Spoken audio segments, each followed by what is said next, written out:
चलिए तो पिछली बातों को जो है आगे बढ़ाते हैं। पिछले लेक्चर्स में हम क्या क्या सीख चुके हैं? प्राकृतिक संख्याएं, पूर्ण संख्याएं, पूर्णांक, 3 चीज़ें सीख चुके हैं।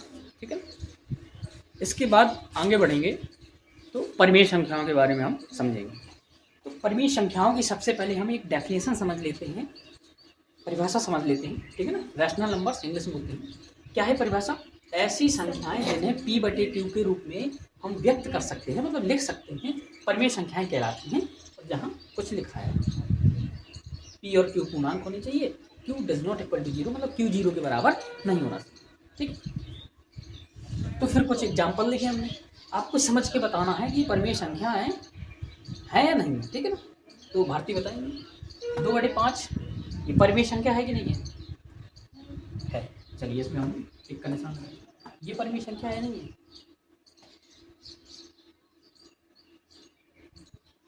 नहीं है। 5 परिमेय संख्या है या नहीं है? ये है। 0 परिमेय संख्या है या नहीं है? 5/0 ये नहीं है। ये √3 वर्गमूल 3 अभी केवल इतना बताना है या नहीं है, बस क्या लग रहा है?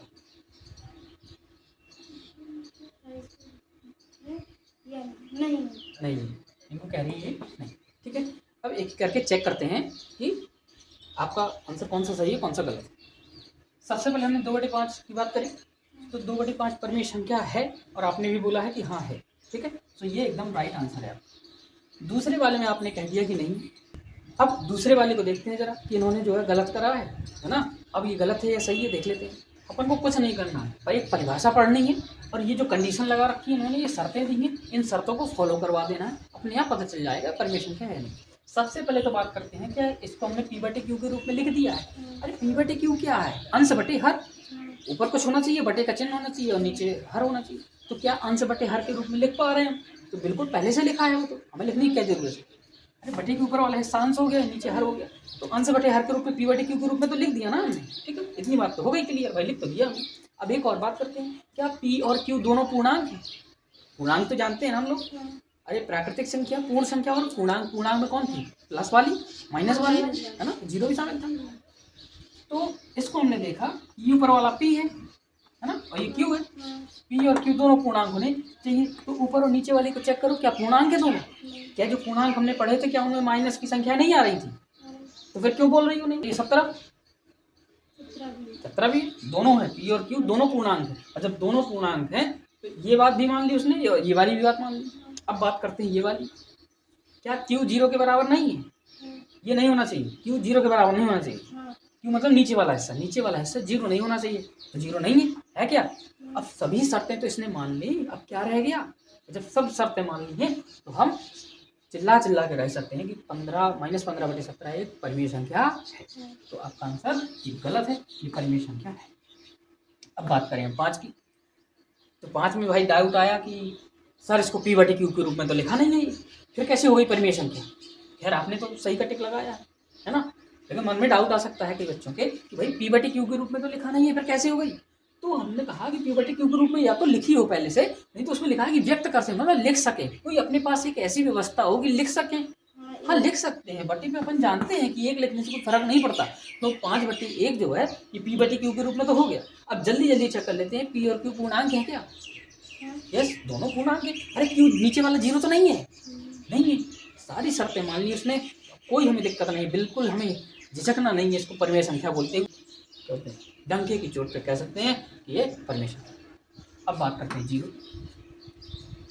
तो सबसे पहला क्वेश्चन, सर ये P/Q के रूप में तो है नहीं, तो बटे में हम 1 कर सकते हैं, 2 कर सकते हैं, 3 कर सकते हैं। इसके साथ तो अपन बहुत फ्लेक्सिबल हैं, बहुत ज़्यादा अपने पास सुविधाएं हैं, क्योंकि अभी भी इसका आंसर 0 ही आने वाला है। 5 का भाग 0 में देंगे तो 0 ही तो आएगा, 1 का भाग 0 में देंगे तो 0 ही आएगा। यानी 1 2 3 4 5 जो मन करे जो रख लोगे अगर, तो वो P/Q के रूप में लिख जाएगी।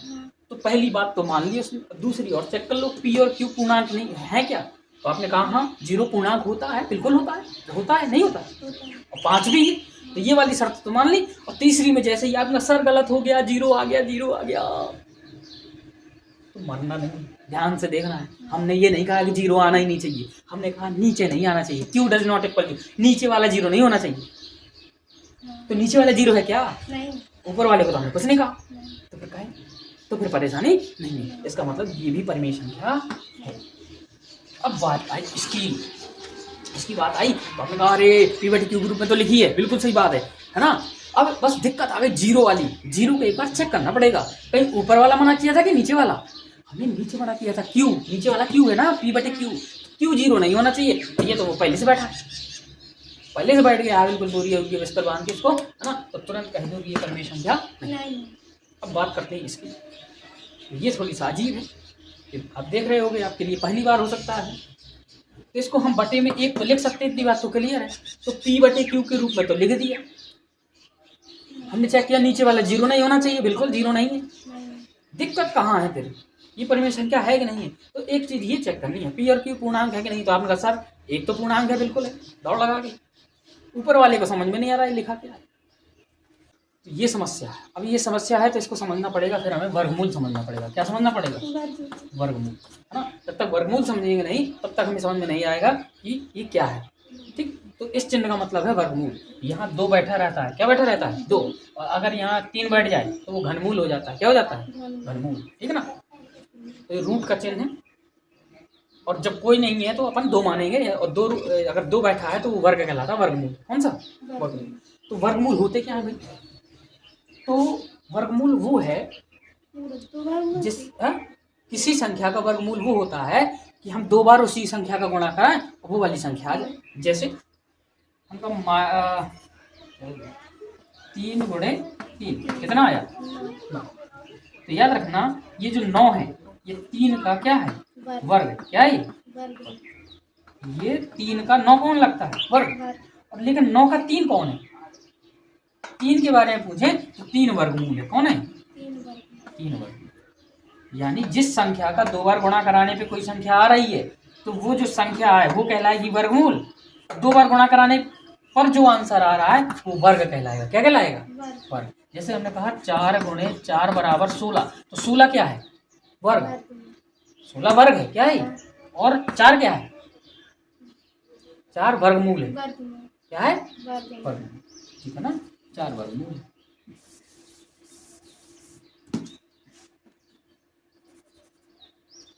तो 4 का अगर हम वर्गमूल पूछें, 4 का वर्गमूल पूछें, है ना, तो आपको ये सोचना है कि 4 को ऐसी कौन सी संख्या है जिसको दो बार गुणा कराए तो 4 आ जाए? दो गुणे 2। तो 4 तो हो गई वर्ग। कौन है? 4 वर्ग है, लेकिन 2 क्या है? वर्गमूल। समझ में आ गई? अब वर्गमूल समझ में आ रहा होगा, है ना। आ रहा है कि नहीं आ रहा? तो अगर हमने ऐसा लिख दिया तो इसका आंसर बता सकते हो क्या है? कौन है? 2 है। कौन है? वर्गमूल 4 का मतलब 2। यानी कि ये हमें धोखा दे रहा था, है ना। हाँ, ये कपड़े वपड़े पहन के आया था, बैठा था चुपके से, लेकिन अपन ने इसको पहचान लिया। ये कौन है? 2 है। ठीक, 9 लिख दिया हमने, तो इसका आंसर क्या आएगा? 3। यानी हम ऐसी संख्या सोच सकते हैं जिसका दो बार गुणा कराएं तो 9 आए, तो हमें मिल गया 3। अब ये आ गया है 5। क्या ऐसी कोई संख्या मन में सोच पा रहे हो कि जिसका दो बार गुणा कराएं 5 आ जाए?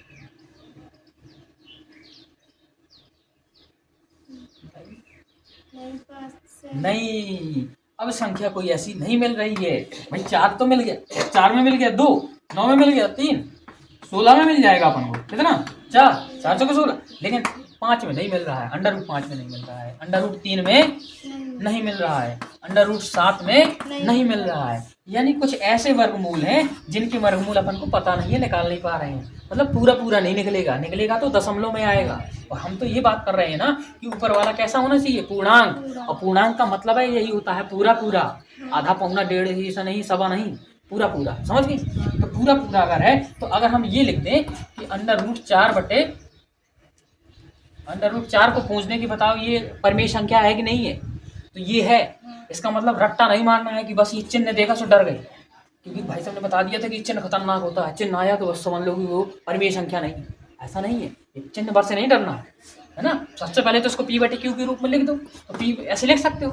अब चेक करो पी और क्यू पूर्णांक है कि नहीं, तो एक तो पूर्णांक है और ये वाला पूर्णांक है कि नहीं। अरे है, ये धोखा दे रहा है भाई, पहचानो इसको। कौन है? कौन बैठा है? 4 तो है, लेकिन वर्गमूल 4 है, तो इसका आंसर क्या आएगा? 2।